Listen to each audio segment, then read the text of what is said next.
تو مجھے بڑا یہ غم ہے، آپ کو کیسا لگے گا؟ تو ان کے نبی کی موت پر ہم کو نچوایا گیا، کھلوایا گیا، خوشیاں منانے لگایا گیا۔ حسین رضی اللہ عنہ کی شہادت ہوئی، کہیں نہ کہیں ظاہر سی بات ہے امت کو غم تھا اس کا، اس غم کو خوشی میں تبدیل کیا گیا، اور غم کے نام پر پوری خوشیاں منا رہے۔ دیکھیے 10 محرم غم کا دن ہے، نئے کپڑے بنا رہے ہیں، یہ عجیب غم دکھ رہا ہے مجھے۔ 10 محرم غم کا دن ہے، ہاں میٹھے بنا رہے ہیں، میٹھے میں بھی اسپیشل میٹھا جو سال بھر نہیں بنتا، چونگی ہے نا، ایک روٹی میں سوراخ کر کے اس پہ خوب میٹھی میٹھی بناتے ہیں۔ 10 محرم غم کا دن ہے اور میلے لگا رہے ہیں۔ 10 محرم غم کا دن ہے اور سواریاں ناچ رہے ہیں۔ 10 محرم غم کا دن ہے اور ڈھول بجا رہے ہیں۔ 10 محرم غم کا دن ہے اور کربلا کے میلے سج رہے ہیں۔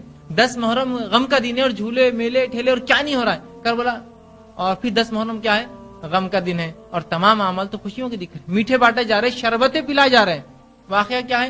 حضرت حسین رضی اللہ عنہ جو ہے پیاس کی شدت سے، اور ان کی آل اولاد جو ان کے ساتھ تھے، پیاس کی شدت سے جو ہے تکلیف سے وہ تڑپ کر انتقال کر گئے، اور یہاں مسلمان شربت پی کے مر رہا ہے، کھانا کھا کے مر رہا ہے، حلوے مانڈے اور حلیم اس کو جو ہے اتنی کھانا پڑ رہی کہ پیٹ اس کا خراب ہو جا رہا ہے۔ اور پھر کیا ہے؟ یہ غم ہے۔ اگر یہ غم ہے تو اس لیے میں پوچھ رہا ہوں پھر خوشی کیا ہے؟ مجھے بتائیے نا، خوشی کس کو بولتے ہیں ہم؟ جب یہ غم ہے، غم کو آپ لوگ ایسا مناتے ہیں، تو پھر سوال یہ کہ پھر خوشی کیا اگر یہ غم ہے تو؟ اندازہ لگا رہے ہیں؟ مسلمانوں کو نچوایا گیا، مسلمانوں کو خوشیاں منوانے لگایا گیا۔ تیسرا واقعہ، عثمان ابن عفان رضی اللہ عنہ کا انتقال ہوتا ہے۔ 18 ذی الحجہ کو آپ کی شہادت ہوتی ہے، مظلومانہ طور سے، انتہائی درجے سے اس خلیفہ کو ظلم اور ستم اس پہ کیے گئے، اور خلیفہ ہونے کے باوجود بھی اس کو ایک کوٹری میں بند کیا گیا، اور اس کو وہاں جو ہے مظلومانہ طریقے سے رات کے وقت میں شہید کیا گیا، مظلومانہ طریقے سے رات کے وقت میں شہید کیا گیا، ایک دم مظلومانہ طریقے سے، کہ جو واقعہ بیان کرنا بھی میرے لیے بہت محال ہے کہ کس طرح سے ان کو اپنے گھر کے اندر شہید کیا گیا۔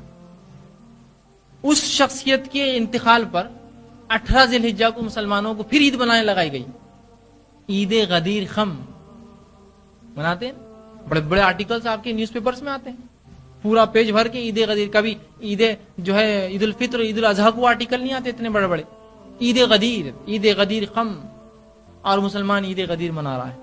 یہ عثمان ابن عفان رضی اللہ عنہ کی شہادت پہ شیعوں نے خوشیاں منائی، سبائیوں نے خوشیاں منائی، اس لیے کہ وہ اپنے منصوبے میں کامیاب ہوئے تھے۔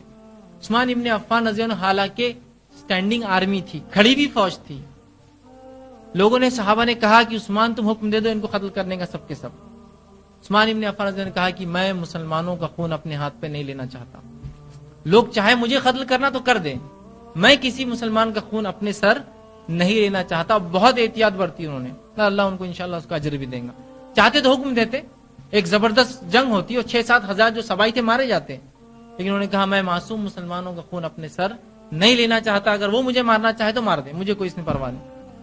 اور فوج ہوتے ہوئے بھی آپ نہتے شہید کر دے گی، آپ نے ہاتھ بھی نہیں اٹھایا ان کے اوپر مارنے والوں کا، اس لیے کہ آپ چاہتے تھے کہ کسی مسلمان کا خون میرے ہاتھ سے نہ بہے، اور بہرحال آپ کو شہید مظلومانہ طریقے سے فوج ہوتے ہوئے بہرحال آپ جو ہے اتنے معصوم مظلومانہ طریقے سے مارے گئے۔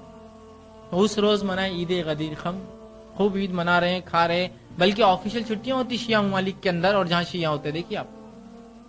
تو یہ سب یاد رکھیے ایک چال بازی ہے، مسلمانوں کو ان کے صحیح عقیدے سے ہٹا کر، ان کے اسلاف کی موت پر ان کو غم منانے لگا کر، محترم مہینوں کو اس کی حرمت کو پامال کر کے، عید کے دن کو ناحق منحوس دن منا کر اور جو ہے فلاں کر کے، یہ صرف ایک چال بازی ہے۔ اگر مسلمان اس کو اب بنا سمجھے تو یاد رکھیے یہ بہت نقصان دہ ہوگا آگے جا کر۔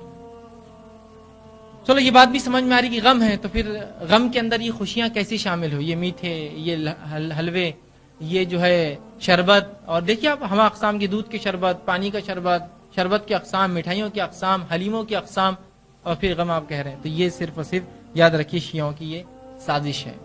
خوب جو ہے واویلا مچایا جاتا ہے یہ 10 دن۔ اب محرم شروع ہوگا، سب سے پہلے سواریاں بیٹھیں گی اور کیا کچھ نہیں اس کے ساتھ ہوتا ہے، بہرحال اس کی کوئی انتہا نہیں، اس کے اندر شرک اور کفر کی کوئی انتہا نہیں، حتیٰ کہ اللہ کے قائم مقام ان سواریوں کو بنا دیا جاتا ہے۔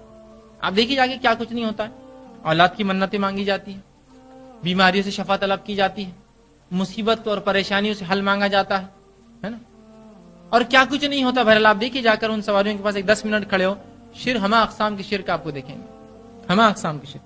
تو اس چیز کے اندر جو ہم دیکھتے ہیں، محرم کا جب مہینہ آتا ہے تو ان شیعوں نے ہمارے اس عقیدے کو، ہمارے اس مہینے کو، اس کی فضیلت کو برباد کرنے کے لیے پورے مہینے کو سب سے پہلے منحوس ڈکلیئر کیا. منحوس ڈکلیئر کر کے خوشیاں منانے لگا غم کے نام پر. اگر منحوس تھا تو پھر خوشیاں نہیں, لیکن غم کے نام پر تمام خوشیاں